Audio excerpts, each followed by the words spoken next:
Okay, we've got the lifter valley pretty much all where I want it. All the sharp edges have been broke off of it.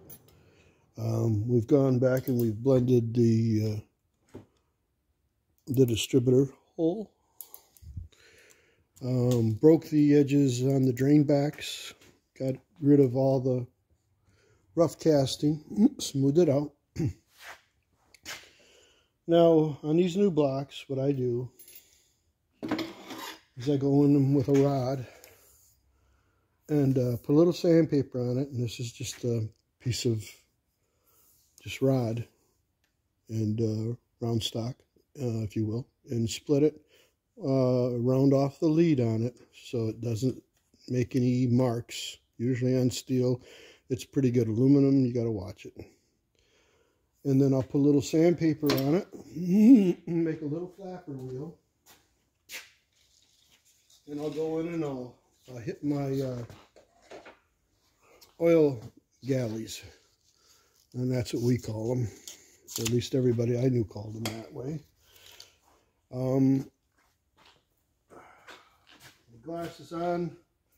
So what you're going to do is any intersecting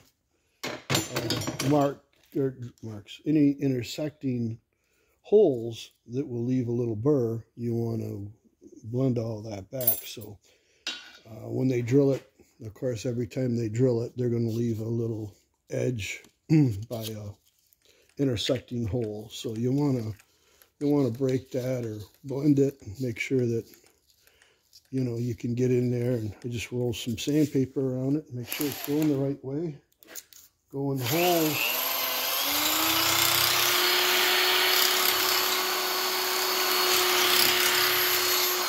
And polish them out.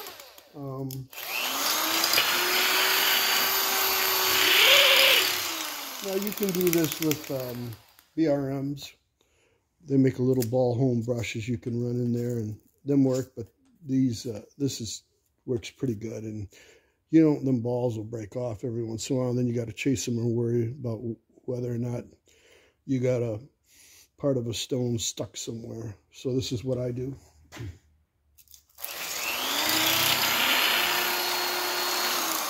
Then I'll hit the tips of the threads a little bit on the pipe plugs or the AN caps, and make sure that there's no sharp edges anywhere, basically. And of course that only goes through the block that far, so I turn around and do the other side. And I've got a couple of them. This one here I use mostly for big blocks. It does fit in there, but the littler one doesn't bind up as much. You want to make sure that you run a rifle brush through this and make sure that none of this paper has broke down and stuck in there. You don't want to have anything in the oil galleys except just clean oil galleys. You don't want to worry about paper grit or folded over metal in the machining process, and that's why I do this. So I'm going to go through and do the back side, and make sure everything looks good. I have to cut this in half because it's too much. Then when I'm done running the flapper wheel, if you will, through the oil galleys, then I'll go through and I'll lightly do the oil return or the oiling holes for the lifter bores. I'll run a brush through here, a ball brush. Make sure that there's no sharp material on the lifter bores. I've already checked the lifter bore size on this block, and I do not want to take anything out of the lifter bores. They're right where they are. They're about the max size that I normally prefer to run, and I don't want to make them any bigger. So all we're going to do is just make sure that the edges, once I go in there and clean it up a little bit with the flapper wheel, we go in there and make sure that there's no rough metal hanging off the sides of them. We got to make sure that the Jessel belt, or sorry, excuse me, it's a belt drive, it's a comp. Make sure that that clears. the front cover, then we flip it over, and then we're going to do the lifter bottoms of the lifter bores. We're going to do the bottom of the cylinders. Now, if you're going to do one or the other, do the cylinder walls. Do not forget to break the edges on the cylinder walls. These things are so sharp, you could literally shave with them, and I'm not kidding. And they will eat a piston alive. They'll tear the skirts right off the piston. When the piston goes down and it triggers, that means when it's going from one direction all the way around the crank, coming back up, the piston will do this a little bit, and it'll tear the skirts right off the bottom of right off the pistons, because the bottom of these bores are sharp as a razor. So, but another disclaimer, that's me now, you know. If you don't want to do none of this, go ahead and don't do none of it.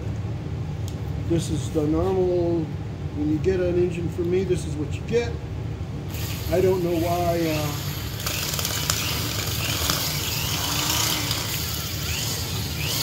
some people think getting a crate motor from a big company, they're going to do all this. Doubt if they do.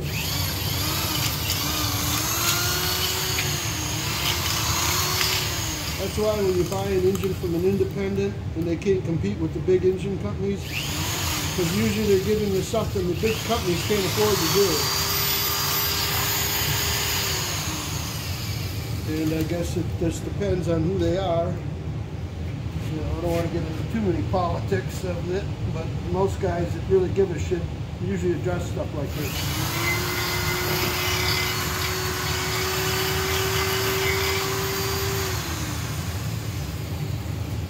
So we got pretty much all of them. This one here I can't get down into, so I'm going to probably go in there with just a rifle brush.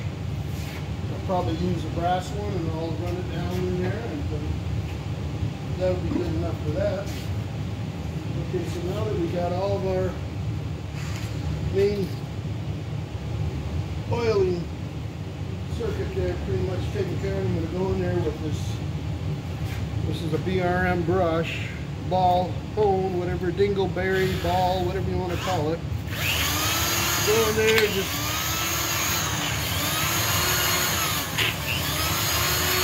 we're not trying to take nothing out, we're just trying to smooth the sharp edges off if there happens to be any.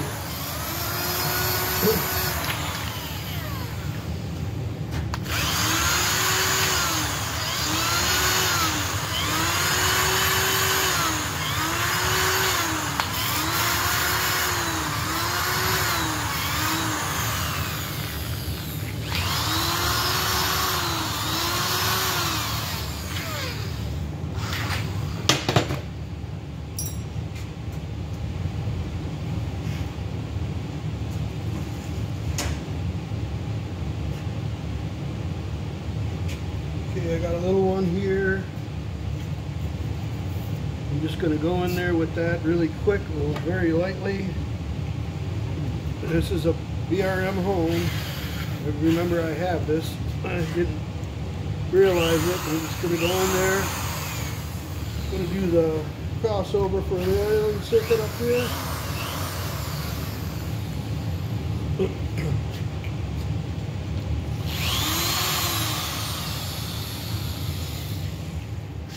Takes care of that.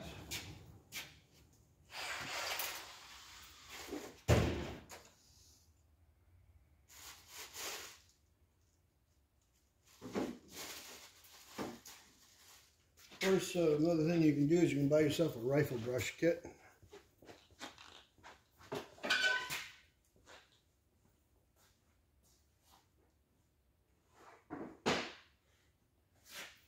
Usually get these relatively cheap, and what you can do is, if you want, what I do, it's hard on the brushes, but you can put this in the drill, and then you can pick out yourself a brush, the size that would be a good size right there.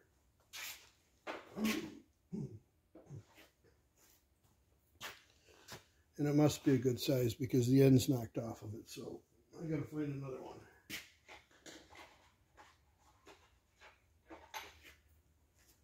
So if you're kind of careful with these and you don't run them really fast, you can you can use them as a brush on the drill. But you want to be careful because you don't want the crimp to come off of it and the brush to be laid down into the bottom or in the bore of the oil hole.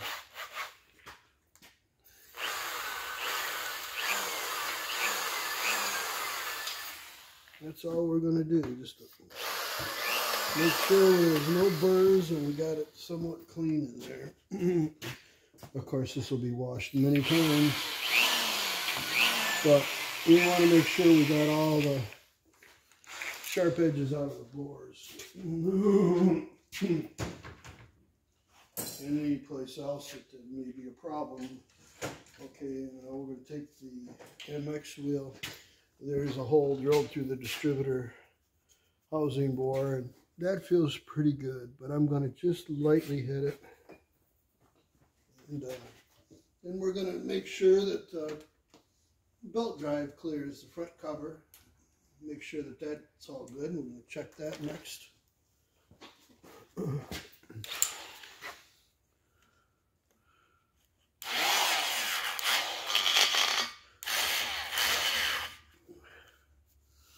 When you're running these machines, you always want to make sure you don't bounce things off the collet.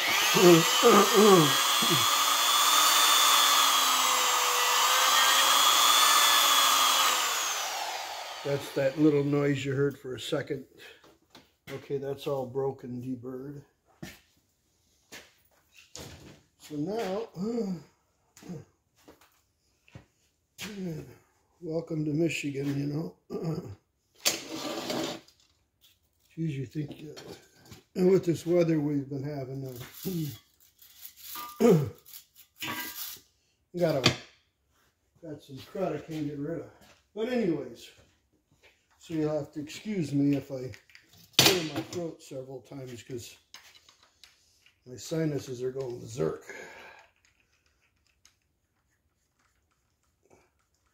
So I'm going to run this down the cam tunnel just a little bit.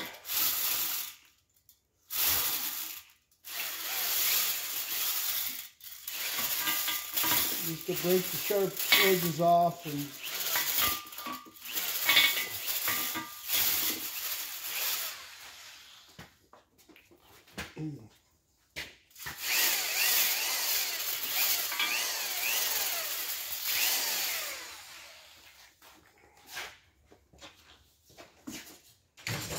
so that takes care of that. Now on these soft plug holes on the block, freeze plug holes, they're not freeze plugs really. Everybody calls them that. Some people call them soft plugs. Believe me, when this block's full of water and it freezes, them plugs ain't gonna save it. So I seen some guy talking about that online. Nope, welcome to Michigan. I've been here for over 40 years. I've lived here for 60. When them blocks freeze, the plugs don't pop out and save your block. Your block is usually junk. But anyways, I usually take and I end of the rant. Usually I take and I break them plug edges off. On the new blocks, they're sharp. You want to drive the plug. You don't want to shave the plug while you're driving them. If you look at these, there's no lead on them. A little bit there, but man, the thing is what you got to remember. At least this is how I think about it. Is if you put an angle on a housing bore, say for sake of argument that's 45, that doesn't do nothing. It grants you, it'll help you center the plug a little bit. But if there's a sharp edge past the 45, that edge is still there. You want to roll it because then you're not shaving things. Same with the bottom of the cylinder bores. If you can break the angle and say, okay, I broke the angle, that edge is not there. All you've done is physically move the angle up or the edge up higher. You want to roll these. And I'll do a couple of them. You want to take a sanding drum or a sanding wheel, flap wheel, whatever your preference is. And you want to go in here and you'll want to, you go in here and you want to break the edge. You're not moving the edge up higher. I mean break it. We're going to roll it.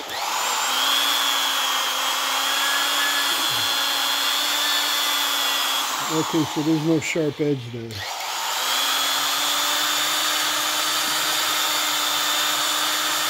There's no sharp edge on that one. So when I drive the plug in, I'm not shaving the plug.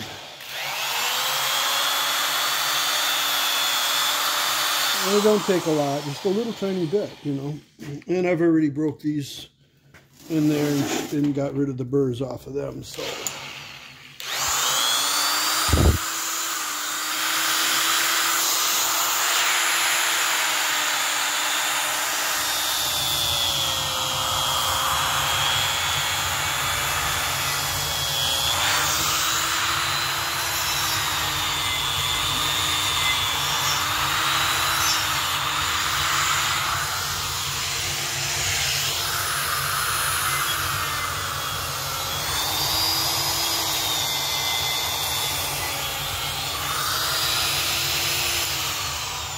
So we got them broke, We're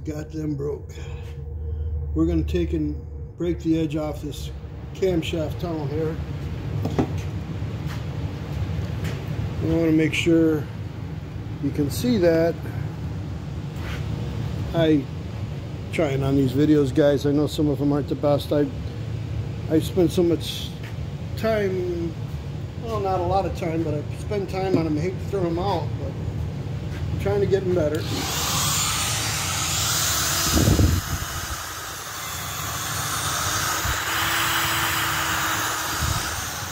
And if you don't want to do it that way,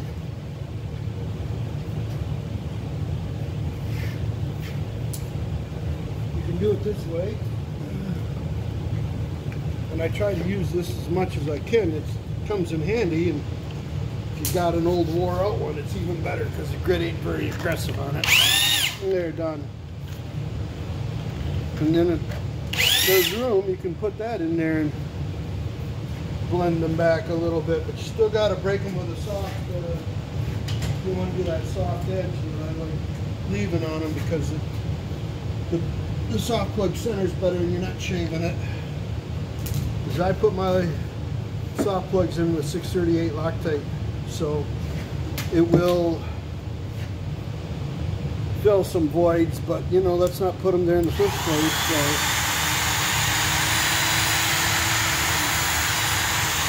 Okay, and that's coming out, so that's not going to be much of an issue.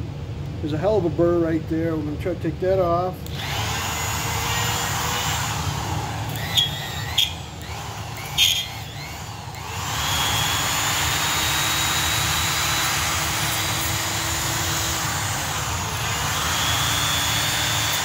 Okay, I'm going to do these lifters.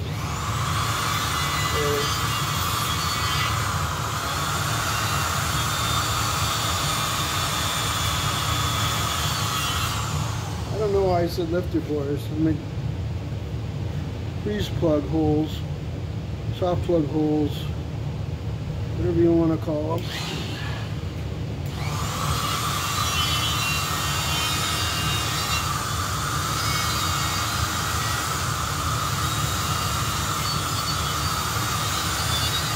Okay, we got them.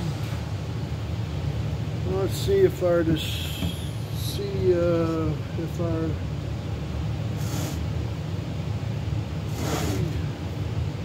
what we got going here. Get that.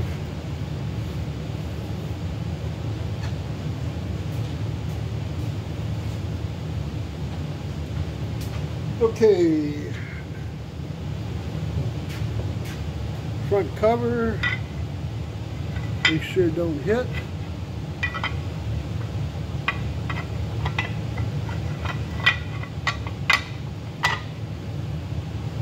Good.